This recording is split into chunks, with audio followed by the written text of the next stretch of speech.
Convenio Europeo de Derechos Humanos. ¿Qué es el Convenio Europeo de Derechos Humanos? Es un tratado internacional para proteger los derechos humanos y las libertades fundamentales en Europa. Los 47 países que conforman el Consejo de Europa, de los que 28 son miembros de la Unión Europea, se han adherido al convenio. El convenio creó el Tribunal Europeo de Derechos Humanos con el fin de proteger a las personas de las violaciones de los derechos humanos. Cualquier persona cuyos derechos hayan sido violados por un Estado puede presentar su caso ante el tribunal. Esta es una característica innovadora que estableció derechos individuales en la esfera internacional. Las sentencias que determinan violaciones son vinculaciones para los países correspondientes. El Comité de Ministros del Consejo de Europa supervisa la ejecución de las sentencias.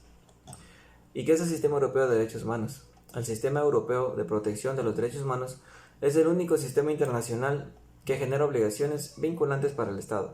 Contempla por vía convencional y jurisprudencial de un amplio abanico de derechos protegidos. España y por tanto los poderes públicos están vinculados jurídicamente y además es un ámbito que ha interesado tradicionalmente a varios miembros de la Junta, tanto desde la vertiente académica como profesional.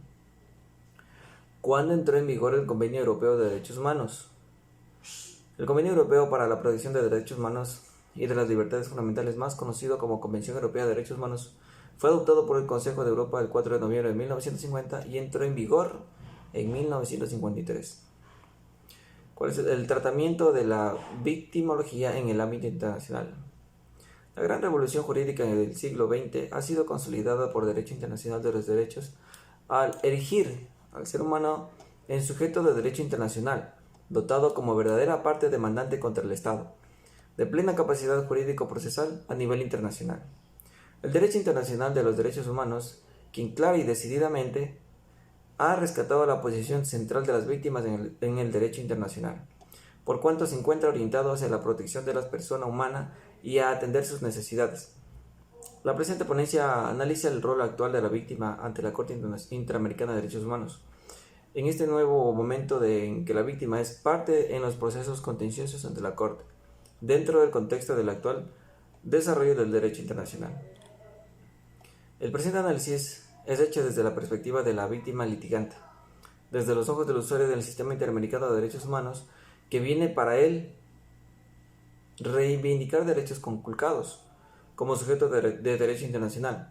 La posición de la víctima hoy en el sistema interamericano es así discutida teniendo como referencia su rol de parte en el proceso, tomando como parámetros dos principios jurídicos angulares, el principio de igualdad de armas y el principio de igualdad ante la ley, pero es además hecha desde su centralidad dentro del proceso mismo, por cuanto el proceso de adjudicación ante la Corte y de peticiones individuales de la Comisión Interamericana tiene como objeto servir a la persona humana. El derecho internacional, la responsabilidad estatal, requiere un Estado que haga las pertinentes reparaciones cuando no ha cumplido, ya sea por acción o omisión. Una obligación de derecho internacional es, por tanto, un derecho que se deriva de casos interestatales entre partes jurídicamente iguales. De ahí que, aunque indemnizaciones pueden deberse a violaciones por parte de un Estado a personas individuales, las reparaciones son debidas al Estado del cual esas personas son nacionales. La protección de los derechos humanos. El Consejo Nacional para la Igualdad Intergeneracional, teniendo como antecedente y marco legal a la Constitución de la República del Ecuador y a la Ley de los Consejos Nacionales para la Igualdad, tiene un rol fundamental en la garantía y respeto de los derechos, por lo que enfatiza que el sistema de promoción y protección de derechos debe contemplar los ejes y políticas de promoción y prevención, protección y reparación de los derechos. Su organización y funcionamiento concierne a todos los organismos e instituciones dentro de sus competencias. Del Estado es corresponsabilidad con la familia y sociedad civil.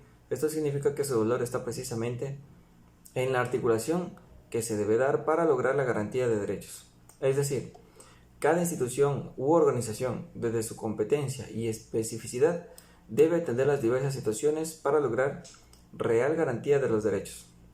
Los derechos humanos son las condiciones para crear una relación armónica entre las personas y de estas con la sociedad, la facultad que permiten a las personas su plena realización y la mejor garantía de una vida con dignidad. Los derechos humanos son inherentes a cada persona, irrevocables, inalienables, intransmisibles, irrenunciables, independientes, universales, porque comprenden a todas las personas, igualitarios, y no dependen de ningún ordenamiento jurídico ni de la voluntad o capricho de nadie. El 10 de diciembre de 1948, la Asamblea General de las Naciones Unidas adopta y proclama la Declaración Universal de Derechos Humanos. Esta declaración contiene 30 artículos y destaca la libertad, la justicia y la paz en el mundo. Tienen por base el reconocimiento de la dignidad intrínseca y de los derechos iguales e inalienables de todos los miembros de la familia humana. ¿Cómo se aplican los derechos humanos en el Ecuador? La Constitución del Ecuador es muy garantista de derechos humanos y señala que su cumplimiento debe lograrse de manera progresiva a través de normas, jurisprudencia y políticas públicas. Lo tradicional en derechos humanos es trabajar en los dos primeros ámbitos, más no en las políticas públicas. ¿Cuándo empezó en Ecuador a innovar el enfoque de derechos? Cuando en el marco de la Constitución se recuperó el rol planificador del Estado. Lo segundo es que necesita una entidad nacional y un sistema fuerte de planificación. Las empleadas desde el Alto Comisionado para los Derechos Humanos provino la experiencia acumulada de las metodologías de enfoque de derechos para el desarrollo. Nuestro valor técnico añadido en el enfoque de derechos humanos, el reto es hacerlo para un Estado que abarca todos los temas e instituciones, es mucho más ambicioso. Una especial referencia a Iberoamérica. Este es el conjunto de países americanos que conforman parte de los reinos de España y Portugal.